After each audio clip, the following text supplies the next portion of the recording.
Squid Game saison 2. Enfin, on peut plutôt parler de Squid Game saison 2 partie 1. La saison 1 avait eu des éloges, elle avait été adorée par quasiment tout le monde et avait mis en avant la culture coréenne. Cette saison 2 a évidemment voulu surfer sur cette vague, sur la vague Squid Game. Les avis sont mitigés sur les forums, sur les avis internet, on peut lire plein de choses. Elle a été haïe, elle a été détestée. Mérite-t-elle vraiment toute cette haine? Ou alors c'est juste des gens, des personnes comme vous et moi qui sont là pour faire des vues et qui souhaitent déglinguer la série. On sait tous que les avis négatifs attirent plus de monde que les avis positifs. Dans cette vidéo, je vais essayer d'être le plus honnête possible. Cette saison 2 est-elle aussi mauvaise que les critiques cinéma le prétendent? En effet, on reprend directement dans cette saison 2 sur la suite logique de la saison 1. Notre personnage principal qui veut détruire le système Squid Game, qui veut le détruire de l'intérieur. Cette intrigue que l'on pensait être l'intrigue principale se retrouve petit à petit au fil des épisodes comme une intrigue secondaire. Les jeux prennent plus d'ampleur et la partie destruction de l'intérieur, finalement, prend moins d'ampleur. Limite, au fur et à mesure des épisodes, c'est cette partie-là qui nous ennuie le plus. Alors que ce premier épisode nous mettait directement en haleine et nous posait directement les bases de cette saison. Enfin, ce que l'on pensait être les bases. Cette saison partait particulièrement bien, malgré quelques facilités scénaristiques, quelques défauts what the fuck. Je pense notamment, on s'est regardé avec ma conjointe au moment de regarder la série, où notre personnage principal attire tout le monde, montre toutes les armes qu'il a dans son hôtel et finit par tirer des balles dans l'hôtel. Évidemment, on ne pense pas aux voisins, aux passants sur la route qui ont pu très bien entendre toutes ces balles, à la police qui ne s'inquiète pas. Ce moment était particulièrement what the fuck et ne servait en plus pas grand chose pour la série. Comme je disais, on aurait très bien pu faire un sorte de souterrain, ça aurait été beaucoup mieux que faire ça dans l'immeuble. J'avais pas pensé à ça, c'est en regardant tous les autres critiques cinéma également, j'ai vu quelques vidéos. Notre personnage principal qui met 2 ans. 2 ans à mettre une équipe sur toutes les stations de métro de Séoul. Pour quelqu'un qui a énormément d'argent, pour quelqu'un dont la série nous a clairement fait comprendre que c'était son objectif, son unique objectif dans sa vie, mettre 2 ans à penser à mettre les moyens nécessaires pour faire en sorte de récupérer notre recruteur, de le repérer. J'ai trouvé ce temps particulièrement long. À la limite, ils auraient pu nous faire croire, nous faire suggérer que ça fait 2 ans que les stations de métro sont envahies par l'équipe de notre personnage principal. Et que le recruteur ne s'est tout simplement pas montré parce qu'il n'y a pas eu de jeu pendant 2 ans. Au final, il n'a juste pas mis les moyens. Je passe également le fait que on sait très bien que le capitaine qui a sauvé le flic de la noyade allait retourner sa veste à un moment donné. C'était qu'une question de temps et jouer là-dessus pendant toute la saison sur est-ce que le capitaine va finir par les trahir ou non, et finir comme ça sur un plot twist. J'ai trouvé que c'était facile, que c'était long. Surtout que c'est quelque chose que l'on a quand même vu venir au final. C'est pas quelque chose qui nous surprend. Heureusement que ces 2 premiers épisodes sont rattrapés par le recruteur, par le jeu d'acteur du recruteur et par l'écriture de son personnage qui le fait passer pour un cinglé. Pour quelqu'un prêt à sacrifier sa vie, à tuer sa vie juste pour un jeu. C'est d'ailleurs à ce moment-là qu'on a affaire au moment le plus fort en émotion de cette saison, qui arrive quand même assez rapidement dans la saison. Le moment où le patron et son employé, son ami, doivent jouer un jeu pour survivre. Pierre, feuille, ciseaux. Le patron qui finit, on ne sait pas si c'est sous la panique ou s'il l'a fait volontairement, à se sacrifier pour sauver son ami. C'est le seul moment dans la saison où on peut éventuellement verser une petite larme. C'est vrai que c'est assez triste et c'est quelque chose à laquelle on n'y aurait pas pensé tout de suite. Pas dès le début de la saison, pas un sacrifice dès le départ. Et pourtant, ça nous met directement dans l'action. Ça nous donne directement les bases de cette saison qui va être encore plus violente, encore plus sadique. Sans compter que juste après, on a la scène de la roulette russe avec le recruteur et notre personnage principal. L'un est prêt à jouer sa vie juste pour le jeu, juste parce qu'il est fou et que ça l'amuse, ça l'éclate. Et l'autre, notre personnage principal, qui est prêt à se jouer sa vie pour atteindre ses objectifs, pour avoir ce qu'il veut, avoir les données du maître du jeu pour pouvoir le contacter. Et c'est dans toute cette intrigue, dans tout ce mouvement, dans toutes ces péripéties qui finit par se faire avoir. Certes, le recruteur est mort, certes, il a contact maintenant avec le maître du jeu, mais il est forcé à jouer, à revenir au Squid Game et essayer de combattre le mal de l'intérieur. Et c'est finalement cette intrigue-là qui va prendre le dessus. Combattre le mal de l'intérieur et non plus de l'extérieur comme le début de saison aurait pu nous le faire penser.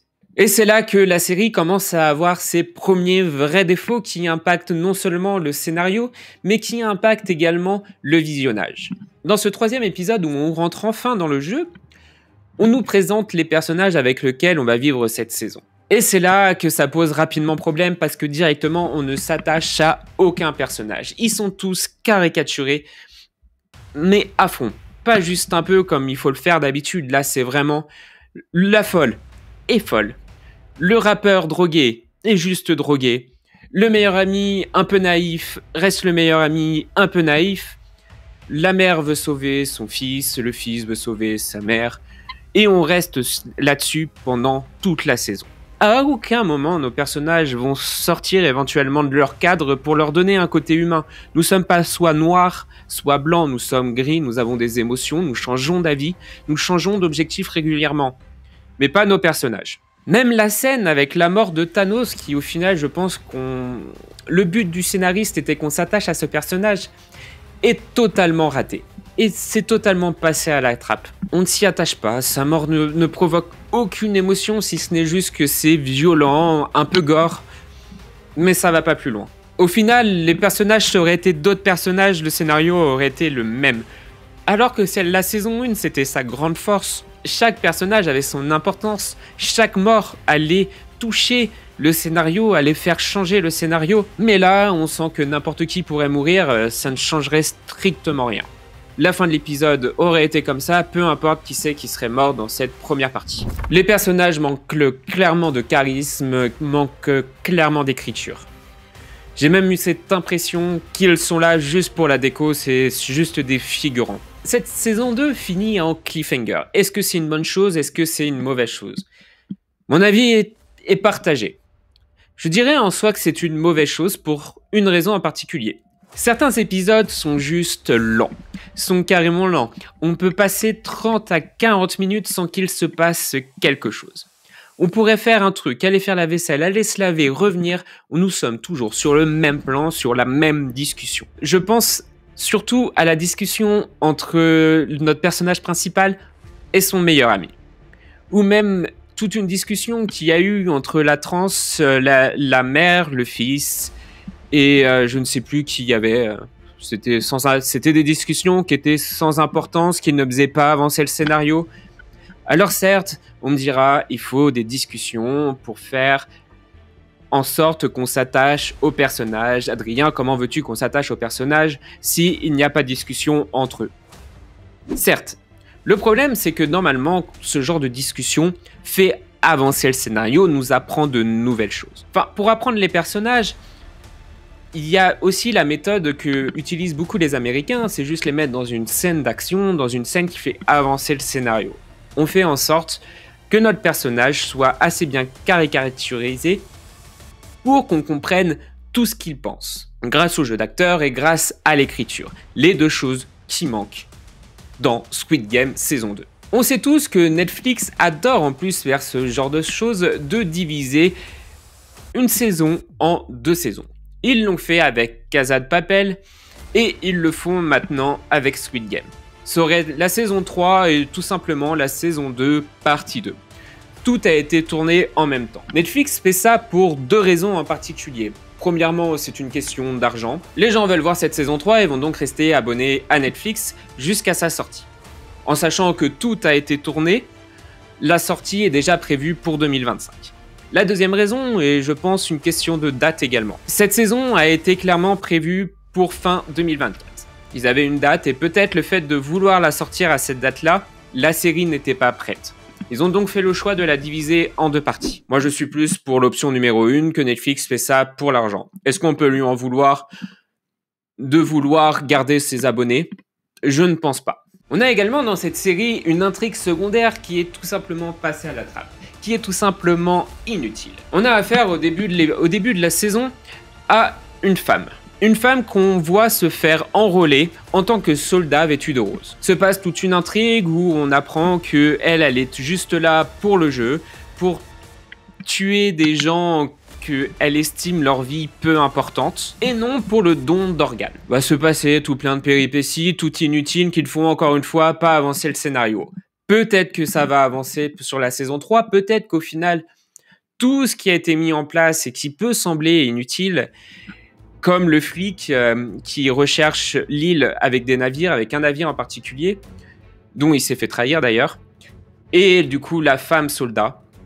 Peut-être que ça aura une utilité dans cette saison 3, malheureusement on ne la voit pas dans cette saison 2 et je trouve que c'est dommage. Au final, on suit un garde, ça aurait pu être très intéressant de se voir ce qui se passe à l'intérieur, les embrouilles, les conflits d'intérêts. Mais au final, on n'apprend rien de plus que ce que l'on devinait déjà, ce que l'on sait déjà. On se doutait que certains auraient été contre le don d'organes. On savait que les soldats étaient obéissants et qui suivaient le maître du jeu. Au final, on n'apprend rien. À quel point êtes-vous prêt à vous sacrifier, à sacrifier des gens pour obtenir ce que vous voulez, pour obtenir vos objectifs, pour les atteindre? Et c'est là-dessus que le dernier épisode de la saison 1 s'est arrêté comme question. Et c'est là-dessus que cette saison 2 reprend. On voit notre personnage principal qui est prêt à tout, même à sacrifier sa propre vie, pour atteindre ses objectifs, mais qui a toujours été contre de sacrifier la vie des autres. Contrairement au jeu où les gens étaient prêts à sacrifier la vie des autres pour leur plaisir personnel. Et c'est là que tout le débat commence.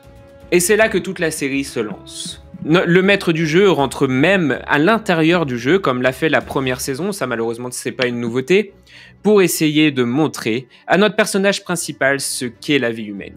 Ce que veulent réellement les gens et ce qu'ils sont capables de faire. Ils sont prêts à sacrifier leur vie et la vie des autres pour atteindre leur objectif, pour sortir de la misère. Mais notre personnage principal s'est toujours résolu à sacrifier des gens.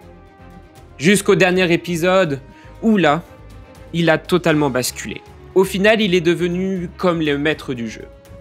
Il sacrifie une partie de son groupe pour réussir à prendre à l'envers les soldats et récupérer leurs armes. Pour le final que l'on connaît. Pour qu'au final, ils ne réussissent pas et que le maître du jeu le laisse même vivant pour le laisser culpabiliser, pour lui montrer à quel point la vie est cruelle, à quel point la vie des gens n'est peut-être pas si importante que ça aux yeux de la série. Quand j'ai regardé cette série, j'avais une crainte en particulier, c'est qu'ils reprennent exactement les mêmes jeux, qu'ils ne cherchent pas à se renouveler et pourtant ils ont réussi merveilleusement bien. Et pour moi, c'est l'un des points forts de cette série. Chaque jeu nous met une tension, nous apprend quelque chose. Le premier jeu qui est le copier-coller du premier jeu de Squid Game est là pour nous rappeler quand même l'ambiance du film, l'ambiance de la série. Et pour nous montrer à quel point il peut passer également pour un fou et également pour quelqu'un qui veut aider les gens. Ensuite, nous passons au deuxième jeu, puis au troisième jeu qui sont incroyablement bien faits. Entre l'esprit d'équipe pour le deuxième jeu et le carrousel pour le troisième jeu, je crois que c'est dans cet ordre-là. Le carrousel où on a le droit à des trahisons, où chacun veut sauver sa peau. Quand j'ai appris que Squid Game saison 2 allait sortir, je ne m'attendais à rien. Mais contrairement à l'expression, je ne suis pas forcément déçu. Je ne suis pas spécialement déçu. Certes, il y a quand même quelques défauts qui impactent le scénario, qui impactent le visionnage, comme la longueur des épisodes. Le fait que certains épisodes soient super bien écrits, qu'ils soient super bien rythmés, et d'autres épisodes où on s'ennuie complètement. Le manque de charisme des personnages est également un point faible, mais on a une tension que l'on a dans les jeux. Et il faut rappeler que Squid Game à la base est une série basée sur ces fameux jeux. Donc le contrat est rempli pour moi. Surtout qu'on a une suite logique avec la saison 1, c'est exactement ce qu'ils auraient dû faire. Commencer comme ça et finir comme ça. La question c'est est-ce que ça aurait pas dû être mieux écrit pour certains personnages. L'avenir nous le dira avec cette saison 3 vu qu'elle est divisée en deux parties. Malheureusement, on ne peut pas juger l'entièreté de cette saison 2 sans avoir vu la partie 2 car comme je l'ai dit, certaines intrigues sont inintéressantes mais pourtant pourraient avoir de l'impact dans la future saison. N'hésite pas à me dire en commentaire ce que tu as pensé de la série. N'oublie pas également de liker la vidéo et de t'abonner et je te dis ciao. Bienvenue dans ce nouveau jeu.